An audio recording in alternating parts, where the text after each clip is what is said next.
Hi everyone, Casey gets joined by Travis Turner, head coach of the Union Bears, the only head coach Union has ever had. Coach, before we get into some football, how was your summer? Did you get to do anything non-football related for fun? Not really. It's football 24/7 with the new rules in the state of Virginia, being able to get the kids in the weight room, get them out, practice 7-on-7s. But able to do a few things with the family this summer and get out and do some stuff. Welcome back to another episode of Dreading, or if this is your first time here, welcome. Today, we're going to be discussing the ongoing missing persons case of Travis Turner and the recently revealed search warrants that prompted his disappearance. Usually, we don't like to cover developing cases. There's a high likelihood that after we compile all of the available information for a video, it'll have already become outdated. But given the details of this case and some of our demographics here on YouTube, we feel that we can make this exception. If you or someone close to you knows any information about Travis or where he is, please report it to the proper authorities by calling the Virginia State Police at 276-484-9483. I'll leave multiple other ways for you to do so in the description box down below, but the faster Travis is found, the better. There are reports that Travis left his home with a weapon, meaning that we should consider him armed and dangerous. If you were to see him, don't interact with him. Instead, simply call the authorities. Anyhow, if there is a case you would like to see on the channel or a story you want to bring more attention to, you can let us know by emailing us at dreading.official@gmail.com. We're still consistently going through the email and adding your suggestions to our list of stories to cover, and it's our sincere hope to respectfully cover every story sent in. But be aware, we are just two people, so it will take us some time. With that said, this case does go over crimes against children, and therefore might be difficult for some to listen to. If you are someone who is uncomfortable or unable to properly parse through discussions of that material, please leave the video now. This warning is only as effective as you allow it to be, and we cannot make that decision for you. So if this is where you leave us, have a great day and remember, stay safe. All the information in this video is accurate as of November 27th, 2025. If there are any updates, we'll leave them in the comment section down below or create a follow-up video. According to Virginia State Police, Turner was last seen on Thursday, November 20th, 2025. He was wearing a gray sweatshirt, sweatpants, and glasses.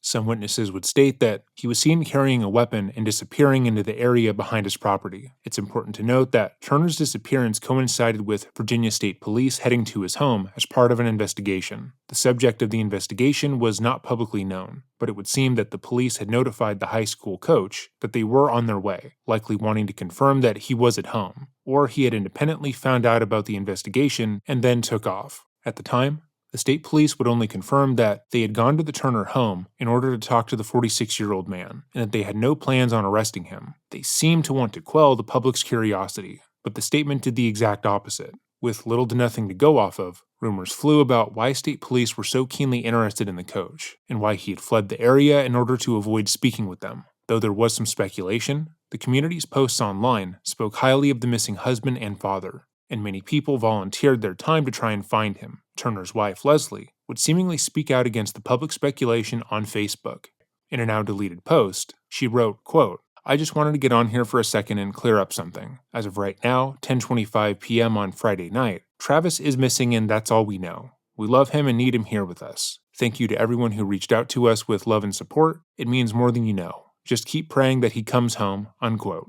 However, earlier that day, people had noticed that Wise County Public Schools, which oversaw the high school that Turner worked at, had disclosed that an employee within the district had been placed on administrative leave. Their statement read, quote, "A staff member has been placed on administrative leave with pay, while an external agency reviews an allegation that was reported to the division. This is standard procedure and not a determination of wrongdoing. This situation also involves an active law enforcement matter, and the division cannot comment further," unquote. It seemed clear to everyone that the person placed on administrative leave was Turner, and that whatever the police were investigating, it had to do with an allegation made against him. It appeared publicly that he wasn't someone tangentially involved with an ongoing case as a witness or bystander, but was the subject. Though there was no evidence to go off of, it felt too coincidental that he would just up and vanish while there was an investigation going on in close proximity to him. If he wasn't the subject of these investigations, why would he leave? What was he running from? And why did the police want to talk to him? The Virginia State Police wasted no time in conducting a full-scale search effort. They used drones, canine units, as well as volunteer search parties to try and locate the 46-year-old, but seemingly found no evidence of where he had gone off to. Virginia State Police Officer Jason Day would speak to the press and state, quote, We have had the drones up in the air looking, searching. We tried to get the state police aviation, but they were unable to fly yesterday because of the weather. We've had canine units, bloodhounds from local departments, sheriff's office here, and wise state police dogs into the woods searching. The local area of the last known place where Mr. Turner may or may not have been seen. It was safe to say that the police were pulling out all the stops to find Turner, which obviously begged the question, why? We've covered plenty of missing persons cases in the past, and usually they do not get nearly as much press coverage or spark this amount of police involvement. The public couldn't help but wonder what it was about Turner and the ongoing investigation that he was involved in that was motivating these officers. 5 days after Travis's disappearance, the state police would finally reveal the reason as to why they were so desperate to find the high school football coach. They would tell the public that the 46-year-old was wanted on 5 counts of possession of child pornography and 5 counts using a computer to solicit a minor. The charges themselves are damning, and according to statements posted online from people who knew Travis, felt deeply out of character. Many people who purported to know the coach said they were shocked and horrified, while others stated they didn't believe what was being alleged outright. But as we have said in our previous coverage of sexual predators, they don't always look like the creepy guy in the trench coat who hangs out in a park and immediately puts you on edge. It's easy to get that idea, especially from our coverage of shows like To Catch a Predator, but the reality is often far less obvious. Former FBI criminal profiler John Douglas would put forward that there are different kinds of sexual predators. The first kind are the people who prey on children because they aren't able to engage with other adults. There are individuals who people consider gross and unable to take care of themselves. They are aware that anyone over the age of 18 would find their lives to be lame and pathetic. So instead, they engage with minors. These are often men who groom children online, as they have little to no access to them in real life. Then, there is the situational offender, or someone who has no strong preference towards children, but would take the opportunity to prey on them should the situation present itself. These are individuals who can function normally in society, but are highly impulsive while lacking empathy. And then finally, there is the preferential predator. This is a person who is fixated on preying upon minors, to the point to where they are extremely methodical in what they do. They seek long-term socially acceptable access to children, usually in the form of a child care profession or a hobby. They work hard to ingratiate themselves within the community, helping others without asking and putting others before themselves. They often have sparkling reputations, which inevitably work to silence any of their victims and make any claims against them seem malicious and false. Unlike other predators, their actions are meticulously planned. Though we can't be sure based on the information that has been made public thus far, it would seem that if the allegations against Turner are true, he fits into the third category of offender.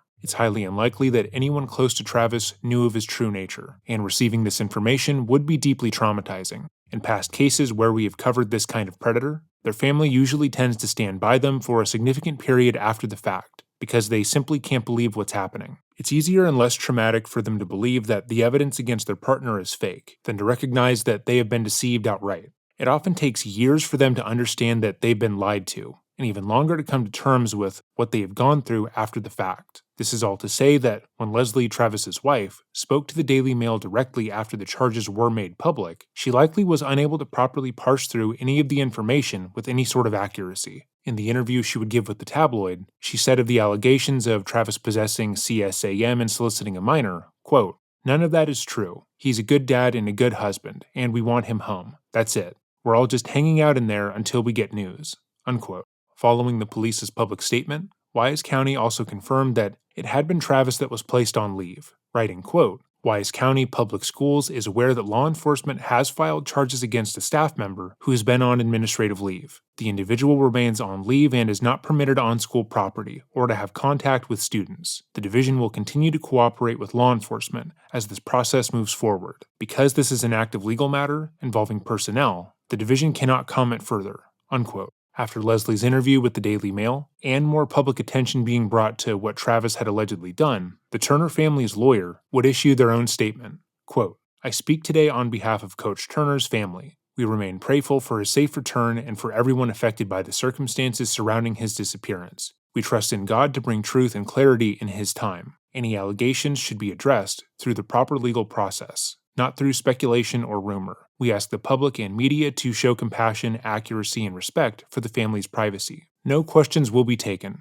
unquote. It would appear that Travis knew of the investigations into his actions involving a minor and decided that it was in his best interest to flee the area. If the allegations against Travis are in fact true, This is a person who knowingly and purposely preyed upon a minor, and was deeply terrified of his crimes being revealed. The life he had meticulously set up for himself is likely over, and the idea of moving on past this point would be overwhelming for him to face. But if the allegations are false, this is a person on the run from the law, believing that they are being framed. He would be deeply paranoid and on edge, and is just as dangerous. No matter what, the sheer amount of stress he would be under would be immense. And given that he was allegedly seen carrying a weapon, he poses an imminent threat to himself and those around him. It is our hope that he is apprehended, and that there is some sense of justice in this case. Again, if you or someone close to you knows any information about Travis or where he is, please report it to the proper authorities by calling Virginia State Police at 276-484-9483.